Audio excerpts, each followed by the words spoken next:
we're really inspired, Louise and I. This is Dr. Louise Schofield, my wife. So we're sort of looking at these two, like, it's cool. And but one thing that was really awesome is that David would interrupt her, and Jen would go, "That was a fantastic interruption, David." They would do it in such a polite, respectful way. So we're aspiring for that.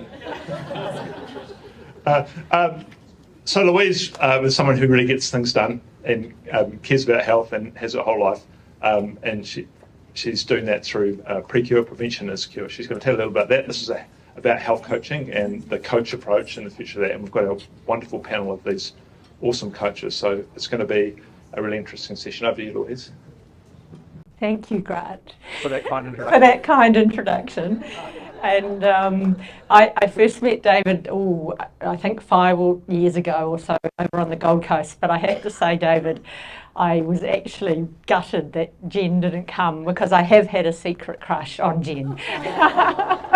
And what you do, and the reason for that is because I know that we've got professors and we've got doctors and they can give us the information. But as Jen has talked about, behaviour change is hard and it's messy, and we all fail all the time because that's the human condition. And I think a story for me that really brought home the power of coaching, or the power of making sure there's an emotional connection with the goal, with the call to action, was actually with my dad. And it was 23 years ago. And 23 years ago, my first son was born. He happens to be in the room today. And back then, Dad, his father and his grandfather, they'd all died in their 50s from heart disease. My dad, 23 years ago, was very overweight. Mum had tried everything around food. Mum and Dad had 4 daughters. I'm one of those. Sam was the first grandson to be born in a long time in our family. And when Sam was born, I sent Dad an invitation to Sam's 21st birthday. And I wrote the card and I said, "Dad, in 21 years, I'm going to be really sad because you're not going to be here." No, this is not necessarily the best way you should approach this. Just telling you what I did. You're not going to be here to see your first grandson, to do rugby and racing and all of those things that you've really enjoyed. And he didn't talk to me for a good few weeks. He didn't talk to me. But then he did really connect with that goal. Being here for his grandchildren was the one thing in the end that did change his behaviour. And he stopped jumping in the car. He was a pool manager at Takapuna Municipal Swimming Pool. He used to get in the car, drive 400 metres at 10 o'clock every day, have a muffin, because a muffin is healthy back then, not cake, and then drive home. So he changed his behaviour, but he changed his behaviour because of an emotional connection with the outcome, with the goal, that truly resonated with him.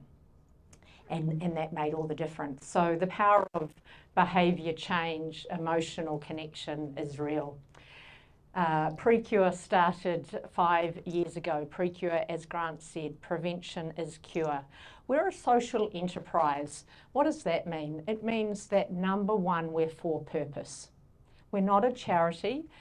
We're purposely a for-profit, but for-profit with purpose.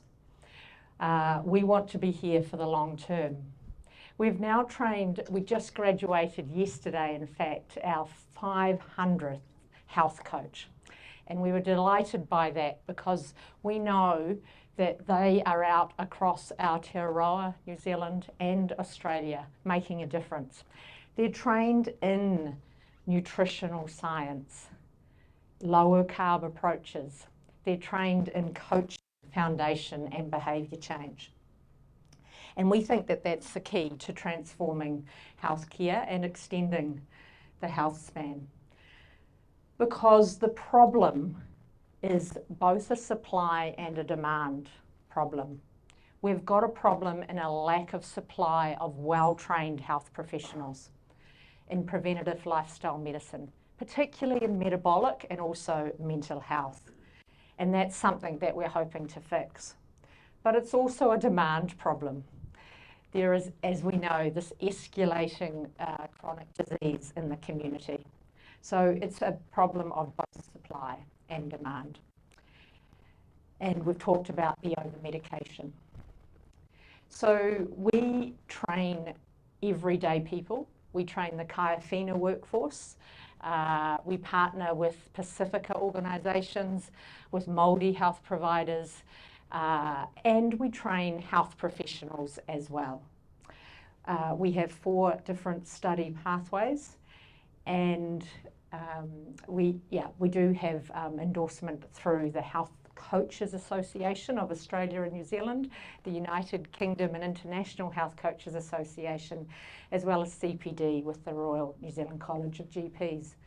But from burnout to bliss is what often our health professionals, particularly GPs, will tell us that that's what it feels like when they have upskilled and evolved their practice in terms of lifestyle medicine. There's been a lot of case studies today, so I will go fast. This is Satilla. She was one of the patients where we did a partnership with PREKURE in the Papatoetoe Health Hub.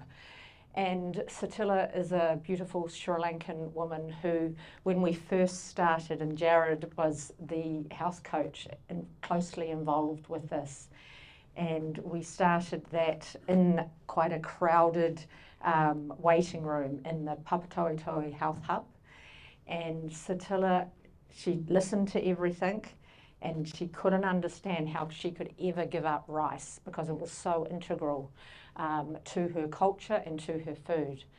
And of course, with health coaching, and over the period of 12 weeks, Satilla gave up rice and transformed her type 2 diabetes. She was one of those really stars that went from 68 to 38 HbA1c. But Satilla was so proud of her cooking and her meals, and she, her face just lighted up when she told me that she hosted a feast for her extended whānau, and she had cauliflower rice instead of normal rice. And she was so nervous before that they wouldn't accept it. They loved it, and that changed their eating patterns. So I think sometimes we get challenged that it's not, I've been told it's not culturally appropriate. It's too expensive. It's too hard. It can't be sustained. But the experience that you have and we have is that it's not easy, but you can overcome all of these challenges. Very quickly, what is health coaching? What is a coach approach? We've seen, probably the traditional approach is the clinician as the expert. But who cares the most about your hauora, your health? Who cares the most? Well, you do. Maybe your mum and you. And so really, this idea that the whaiora, the patient, is respected as the expert in their own life. That's what's central to health coaching. Health coaching builds agency and empowerment, and it starts with the resources that you already have inside yourself, your experiences, your knowledge, and it builds on that. Health coaching is all about meeting whaiora patients where they're at and moving them forward.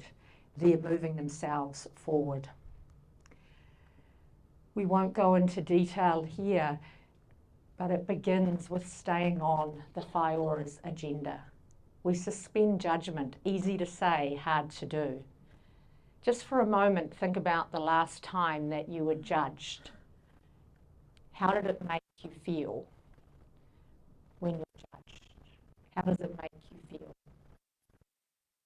It makes you feel small and disempowered and not good enough. Behaviour change does not come from a place of dissonance. Behaviour change comes from resonance. It comes from, how Jen puts it, from hope. Hope for a better future. And we get there by suspending judgment, by staying curious, asking powerful questions.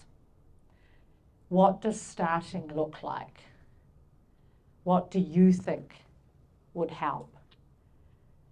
We go deeper. One of the most powerful questions is 2 words. It's simply, what else? What else? Tell me more. It's listening deeply with all of your senses. Sometimes in health coaching, we'll set up a challenge. We'll say, perhaps tomorrow, could I give you a challenge for breakfast? You can accept, reject, or counter-offer. Tomorrow morning for breakfast, could you try an omelette instead of your cornflakes?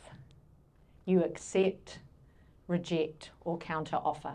Often when we're health coaching, as long as we've set up the first 4 stages properly, we can give a challenge. So it is giving advice, but it's giving advice on their terms. And sometimes that's how we can make little incremental steps forward. Accept, reject, counter-offer. And we suspend judgment.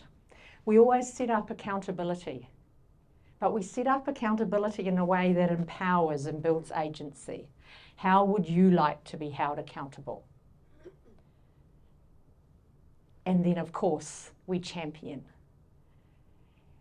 Very, very basically and very quick, but those are the 7 steps, the foundational skills for health coaching. And we've got 3 amazing health coaches up here today. Jared was very involved in this study that you've already heard a little bit about that we did with PREKURE. It's real health outcomes. We know that it works. So I'm going to introduce each of our health coaches and perhaps ask them to just give a little bit of an explanation about why you are health coaches, where have you come from, and how has it changed the way that you practice.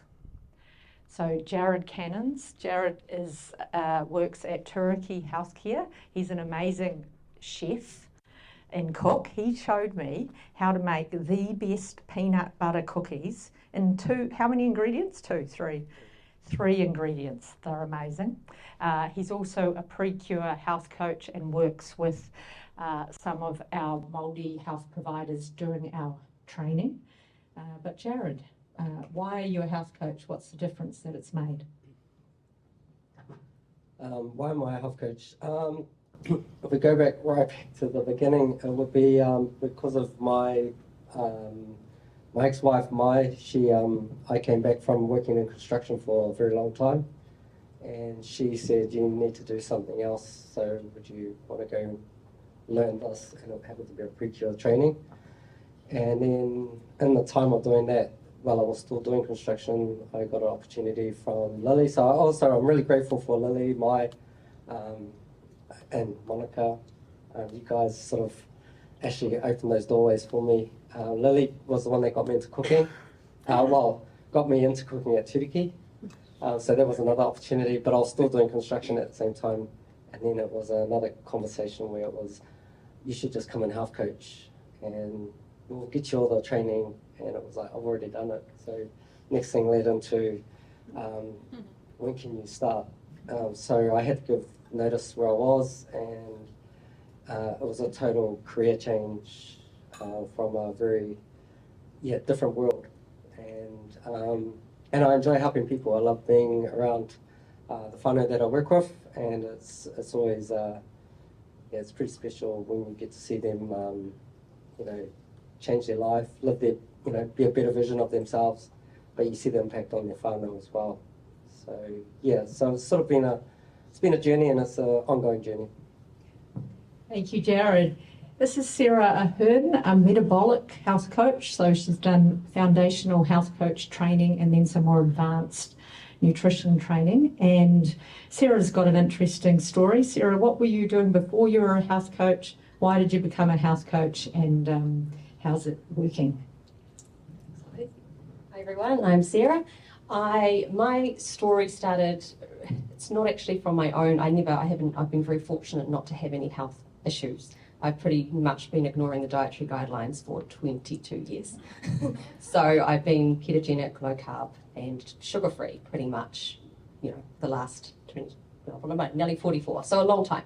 And I'm in good health. But it was actually my client. So previously I was a beauty therapist for 21 years. And it was my clients, just watching my clients around me and how unwell they were. They'd fill out their consultation form and they would all be on medication. Mental health was on the rise, diabetes. Everyone was tired. Everyone was so young but so old. And it really just got me thinking about what's gone wrong. And I was just really interested in studying more and learning and just being able to help people, because my grandfather, he died 2 years ago and he died the most perfect death. He was 99 and he died instantly. He lived alone, not on any medications, and he was in the best health of his life.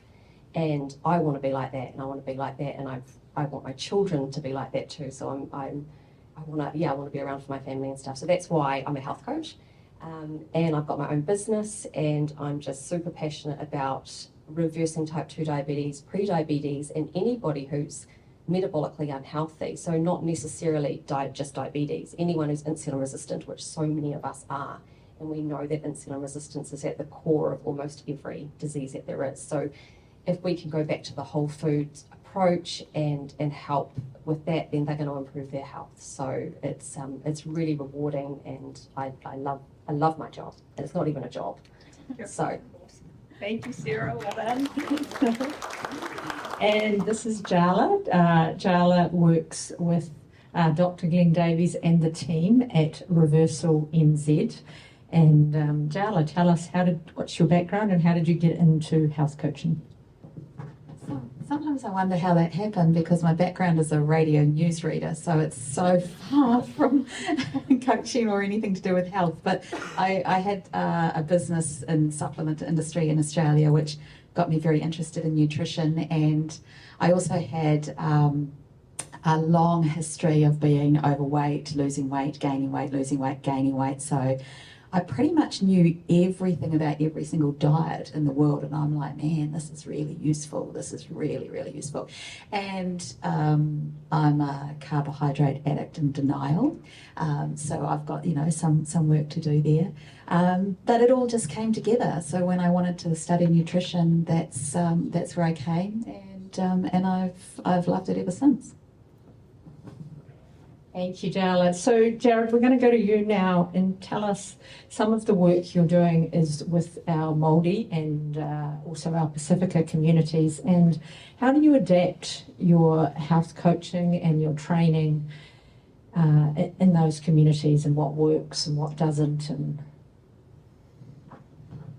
I think the first step is building that connection. With any whānau that I work with, it's just getting to know them and understanding their village, their whānau dynamics, and then it can, but then it's just sort of from understanding that we can see and talk about what things are working for them and what they're not, and focus on amplifying the things that are working well for them initially, because they're doing them well already. So we just want to keep building it, and not get too caught up on the negatives, I guess, because that really just pulls them down, and we just keep recycling the bad habits and the health issues. And then it's once you've sort of got that connection, they're open to any way of coaching.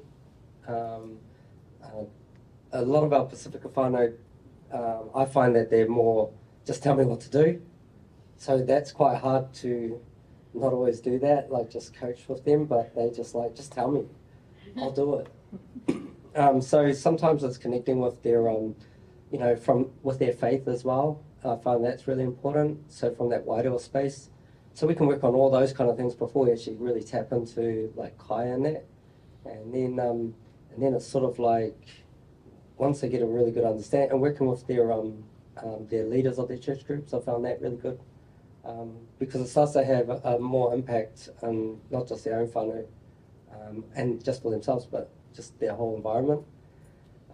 But it's hard, because we talked about, I enjoyed what Dr. Davis said about changing the word from reversal to sort of remission, because we do keep going. We've had whānau reverse their diabetes or put their diabetes into remission, and then we've relapsed, and it's normal. And I think coaching for me is really focusing around that sustainability, but also making sure that they don't feel a whakamā or shame about relapsing, because that happens a lot, and the withdrawal is big, and the damage seems bigger the second time round, and they don't want to connect with you because they feel they've let you down. So it's really trying to make sure that they feel like they're not being judged. And so working with our Māori and Pacific Island whānaus, it's really I think I'm really lucky working with Turiki, because we really look at it from a Indigenous lens as well. Ancestral way of eating will heal us. We use tools like the Waitangi wheel and that too, that really help with mental health as well. But it can also be adjusted and used to look at what's working well for you right now, and then how you can make change. And you can visually see it when you're doing it, and it's a useful tool that we can use on ourselves in practice. So it's really good, and then it's really motivating for me when they're doing really well and they're engaging. Those that have done well engage a lot. Those that struggle don't engage a lot. So really sometimes it's just building an understanding of being engaged. So talking about kai and all these other things sometimes don't happen for a little bit. It's just checking in and building friendships and relationships, and then trust, and then just building on from there, really. Thanks, Jared. Sarah, your coaching practice has evolved over the last year or even longer. Just tell us, when you first started practicing as a health coach, what were some of the challenges, and where are you now? So when I first started, I was totally into the whole nutrition. I was like, I've been doing it, everyone else can do it. And even though I studied with PREKURE and I learnt that behaviour change was the hardest thing, I still was like, people just, people want to know what to do. And people would come to me and say, tell me what to do. And I'd be like, cool, they don't need all this coaching, they just want to be told, and I'll tell them. And I started off a bit like that, did a little bit of coaching, but I didn't really get deep and focus on that behaviour change and the habit building side of it. So I was just like, cool, these people want to do what I tell them, and and it really taught me that I needed to focus on that, and behaviour change is the hardest thing of all. And so now I run a group program. I'm on my 6th or 7th one now, and I've really changed it from when I first started, and I put a huge emphasis on sustainable habits, and not just, anyone can do a program for 12 weeks with willpower, but willpower never wins if you don't address the reason that they're eating. We've got emotional eating, we've got food addiction, and if they don't do that in the work, then they're never going to heal their relationship with food if they don't heal themselves first. So I do a lot of things around limiting beliefs, mindset, that self-talk, that self-love. How are we talking to ourselves? Because if we're negative and we hate ourselves, we're never going to be able to make changes or repair our relationship with food. So I'm really into this whole behaviour change thing now, because I found people were falling off the wagon, and I was like, why? Because they're not addressing what needs to be addressed. So that's where I'm at now. Great stuff. Jala, so you work very closely with Dr. Glenn Davies and other doctors. So tell us about that relationship between a health coach and a GP. What works? What can go wrong? Who's the boss? It's actually a real privilege to have that health coach GP relationship. It's and I've worked in both scenarios. So I've worked independently as a health coach with bariatric patients, and we do a lot of behaviour change work, weekends and weekends of it. When working with Dr. Glenn, the privilege is with the client that we're working with, because we have this unique opportunity to really make a difference in their life. especially with the approach that Glenn has as a GP, which is very much the coach approach, coming in, asking them what they think, what they'd like to do, what changes they'd like to make, having a conversation with them about it, you know, offering a medication or not offering a medication. We have a longer consult time in our practice, so, you know, 30 minutes is a long time to have a chat, or even an hour with some of our clients. And then after that, it's not very often that we do have a warm handover, which Glenn demonstrated before, but afterwards, and that would be great, but it's not really possible. Afterwards, I'm sitting with a client who is really motivated usually and really excited to make change, and has some tools at their fingertips, and has, you know, a real sense of maybe a bit of self-empowerment. And so then we start the process from there, and it's always so individual. It's never the same. It's never you do this diet and this is going to happen. It's you know, would this suit you? Do you like this? What does your lifestyle look like? How's this going to work for you? Where are the challenges going to be? You know, how are we going to work through that? You know, and yeah, it's such a privilege to work in that GP health coach relationship. And then of course we're reporting back to each other as well. So the clients that really, like Jared's used the word, engage, those are the real success stories, and it's really cool. All right, we're going to open it up to the room now for questions about anyone on the panel, about health coaching. What are your burning questions? Feel free to just put up your hand while you're thinking about those questions. One of the questions earlier in the day was, how do you get other clinicians on board in a practice? And I have to admit that one of the ways that we do it at PREKURE is actually by stealth. So we run a program, it's free, it's called Healthy Habits. It's a 3-week program, and every year we run it in August.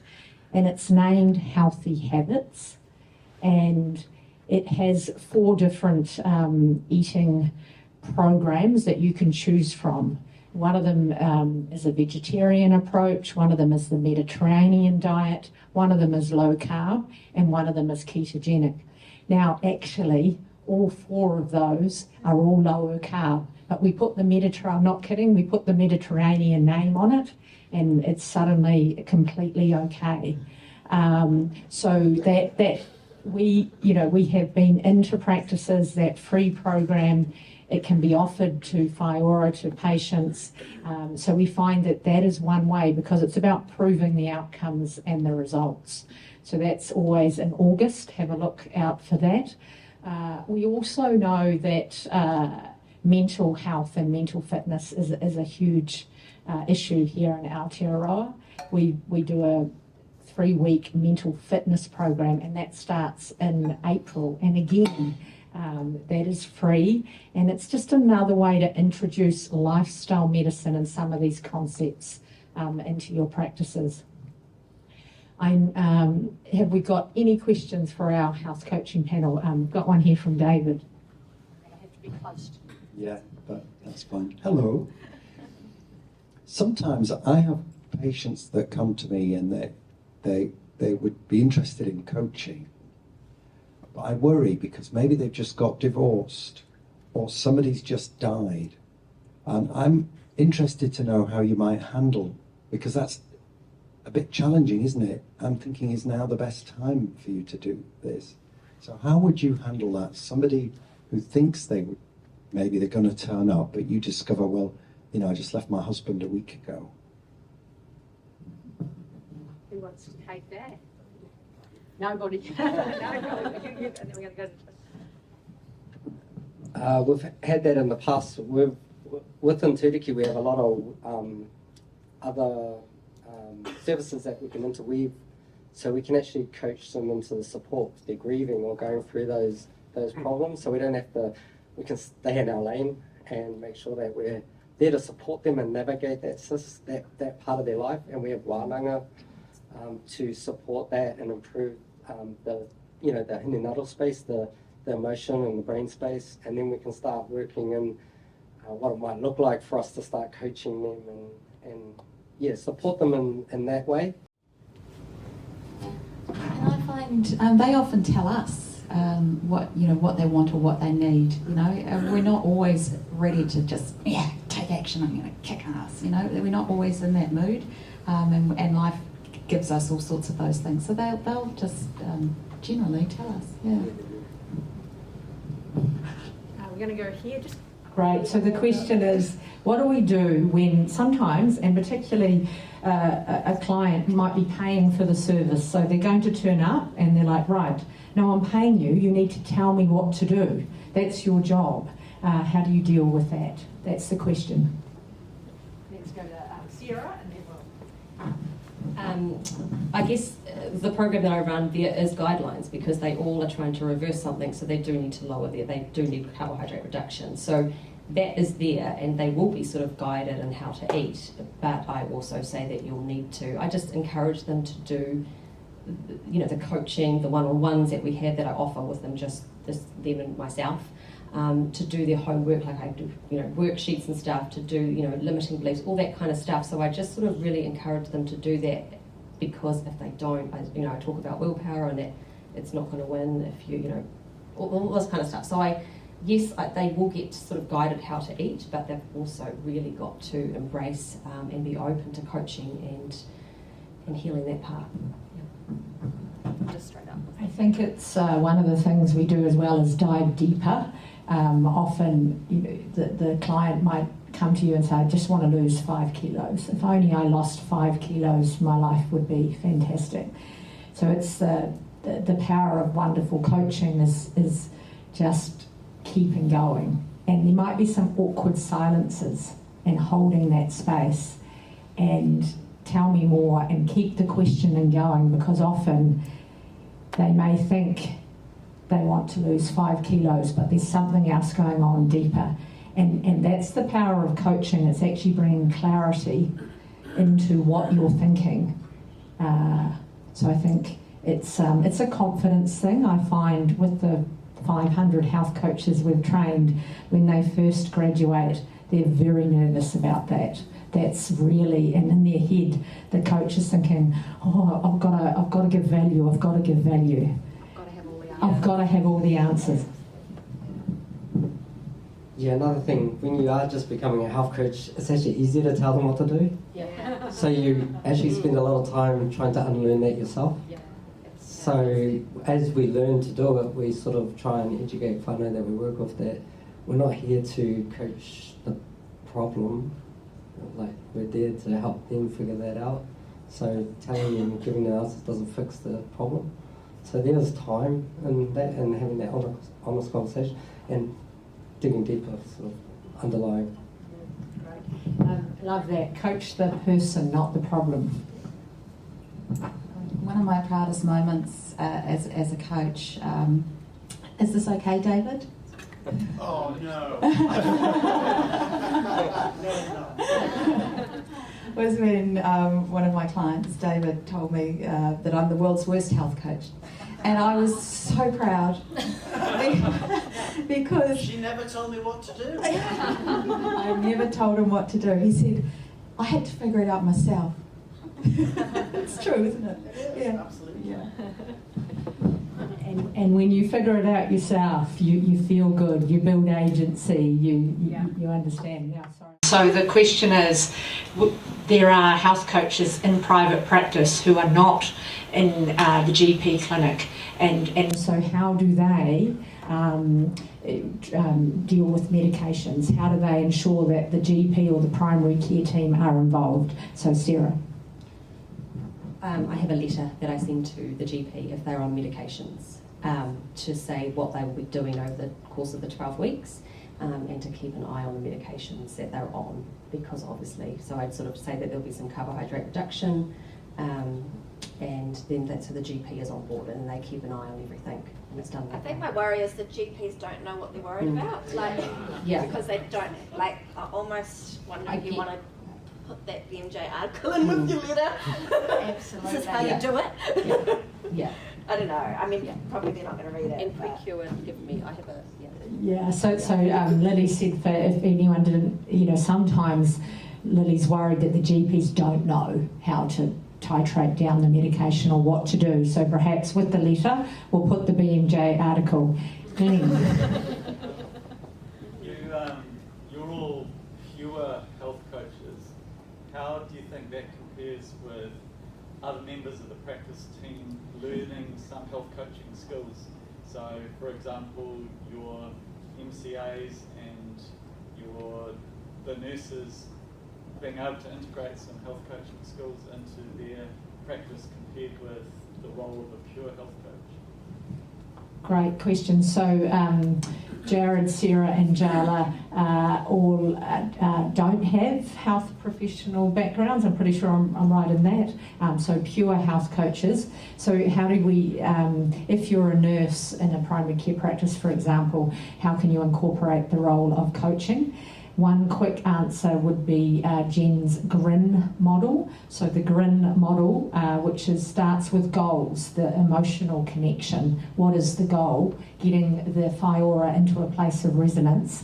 Resources. What resources does the person already have themselves? The eye's going to trip me up. Increments, small steps. And the N, noticing, taking notice, championing of the results. So that GRIN model is actually, if you've got 10 minutes, that's the GRIN model is based on coaching philosophy and techniques. It's a quicker way to do that. So that's one idea. But what are some of our answers here? Have we got any nurse health coach? We have got nurse health coaches in the room. Do you mind if I go to a nurse health coach? This is Ellie, diabetes educator, nurse, and also a health coach. Thank you. Yeah, I've been working as a registered nurse with in diabetes care for many years. But last year I did my PREKURE health metabolic health coach training because it's the missing link. Honestly, it's I just need more time to spend with the patients, but giving advice it just hasn't worked, and I just need to be able to help them with that behaviour change, and so that's why I did my PREKURE training last year. I'm still yet to work out how I'm going to marry the two, because I think it's a powerful combo. I understand the medications. I can down titrate medications under the auspices of the GP. Often I actually helping the GPs with how we do it, because a lot of the GPs, unless they have a special interest in diabetes, actually have no idea. So I'm doing the whole package, but the missing link is helping people with behaviour change. So I've got to just work out how I'm going to do it all. Thank you. Oh, okay. Two more, Karen, and then we're going to go here, and then I think we're time. I think you know what I'm going to say. I'm just calling. Are there any dietitians in the room? Are there any dietitians in the room? There was one. Vicky, there was one registered. Not registered, yeah. Okay. Because I'm Canadian. Okay, but you are a dietitian.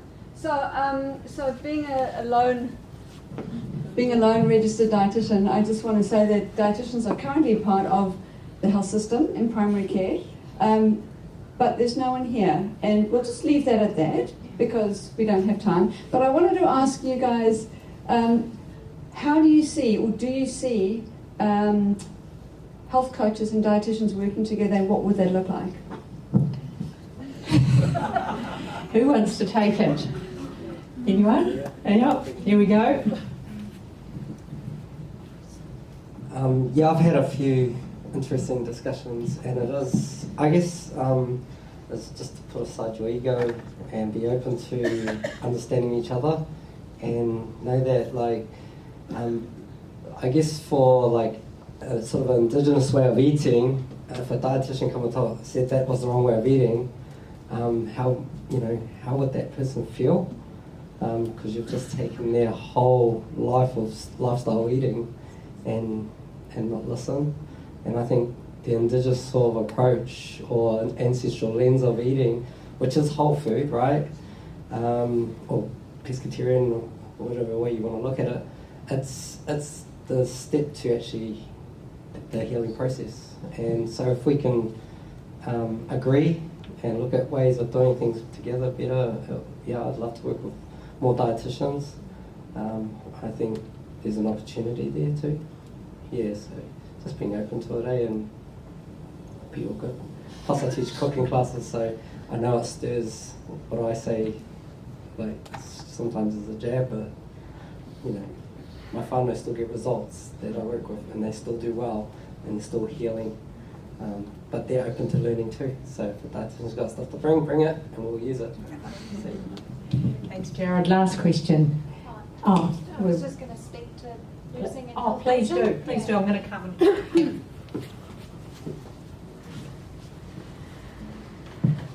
So I've been a nurse for a very long time. Yeah. And I worked at Mamie Medical for a year being a health coach with my nursing hat on. You can never really take your nursing hat off. But in terms of marrying the two together, I think there's huge value in having that full coaching training. But in terms of being with patients, I feel like you almost have to verbally say I'm putting one hat on and I'm taking another hat off. So I would sometimes do the diabetes checks, we'd get all the checks and measures out the way, and then I would say to the patient, right, taking my nursing hat off now, putting my health coach hat on, and treat it like a coaching, like that real coaching approach, because I don't think you can build that rapport when you're kind of bustling about from that measures and weights and, you know, but some of that stuff still needs to happen. So I found that incredibly useful. Yeah. Thanks, Melissa. Great advice. And I'm going to finish up. So sometimes, Grant, I'll say I'm taking off my wife hat, putting on my coaching hat. No, just, thank you very much. These guys are fantastic health coaches. They are very humble. They are making massive differences to their whaiora, as are many more health coaches all around Aotearoa, New Zealand. So sometimes we think it's slow and we're not getting anywhere, but we are.